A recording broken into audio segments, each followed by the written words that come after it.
Hi, welcome. My name is Juan. I'm a teaching artist at Fleischer Art Memorial.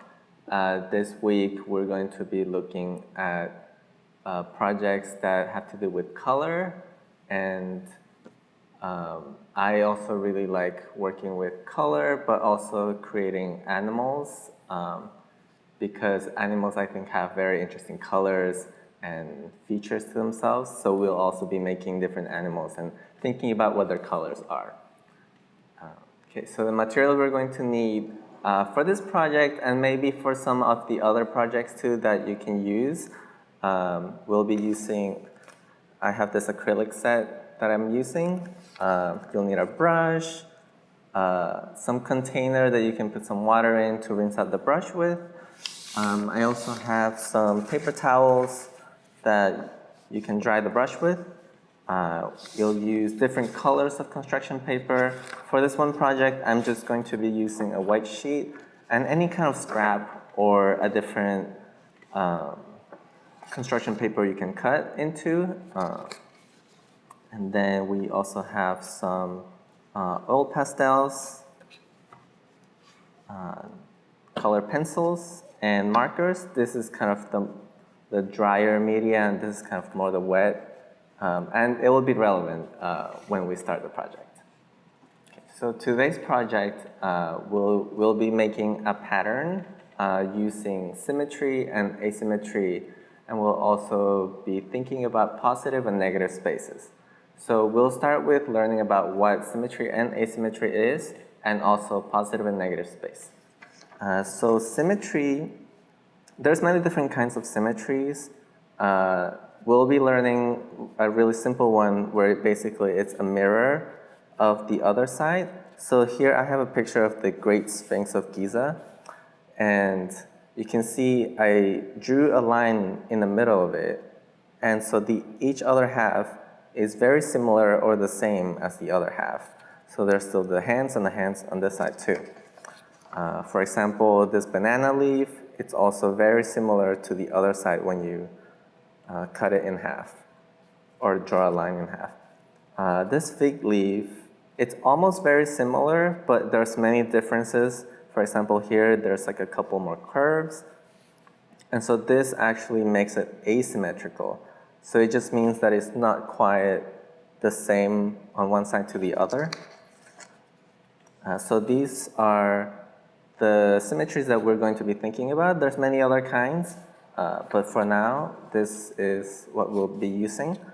And also we'll be thinking about positive space and negative space. So positive and negative space can be a little confusing. I know I get confused by it sometimes.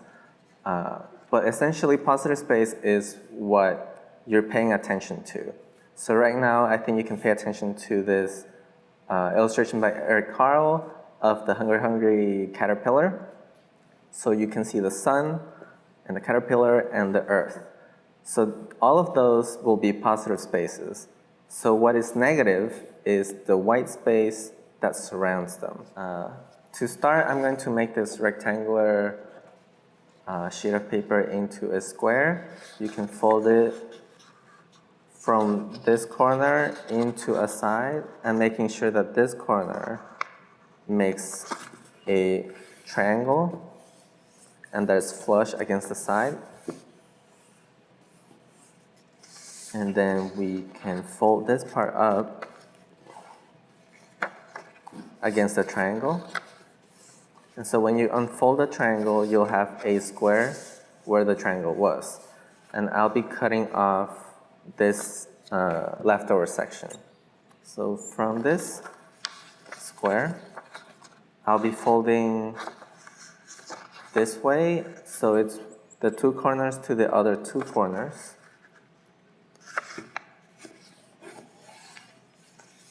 Okay, and then folding this back into a square.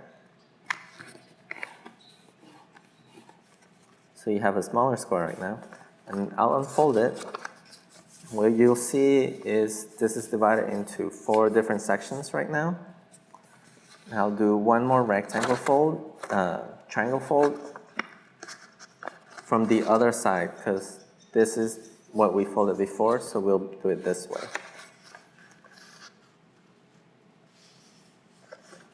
Okay. Okay, so now that we have this, you'll see that the square is divided into 8 sections, and they're all symmetrical, which is what we just learned about.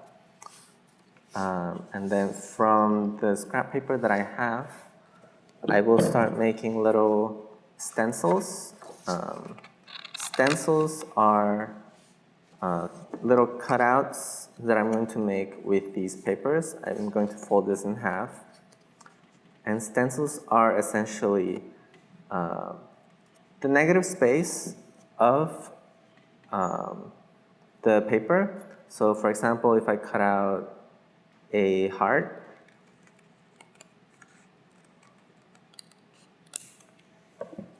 so what we just learned about positive and negative space, this is the negative space of the heart, and this is the positive space. And so we'll be using these stencils that we cut out to make a pattern following each different section of the folds, and then it will create a very symmetrical, very equal kind of pattern. Okay, so I'm going to start using the drier materials because when we start using the wet materials, which is the acrylics, we'll have to wait for them to dry. So I'll start with using some color pencils.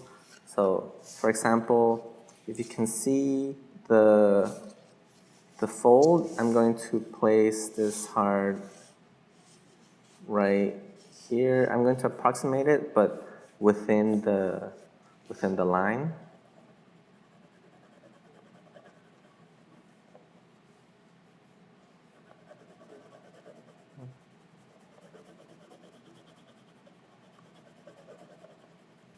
Okay, so this makes a rotation around the whole square, and as you can see, they're pretty symmetrical from the top and bottom, and the left and right, so it creates this kind of radial symmetry. I have other stencils I can show you that I've made before. Okay, so these are some of the different stencils I've used previously. Here I did little diamonds or sparkles just by folding it like this and then cutting this curved triangle. And then this is what we get. I've done a smaller, a bigger one, done some circles just by folding it like this and then cutting circles or semicircles. I've done more hearts, I've done some triangles. Let's try using the acrylics so you get an idea of how to use the wet media on top of all the dry media that you've used. You can try using the oil pastels and the markers too. So once you've done with the dry media, we can start using the acrylics.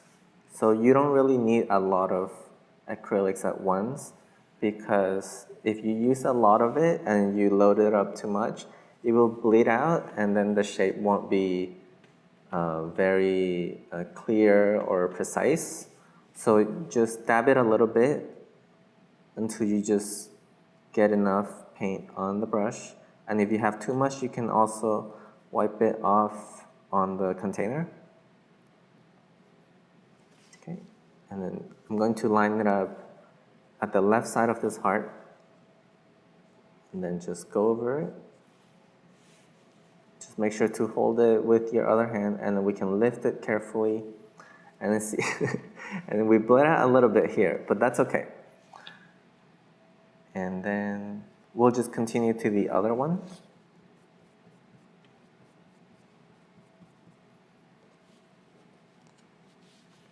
Okay, we've completed one round and you can see that it's all very symmetrical.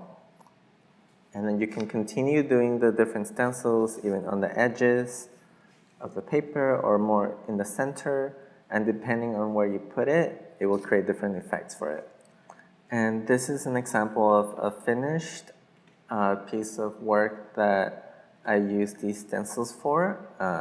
So as an example of what you can do from start to finish,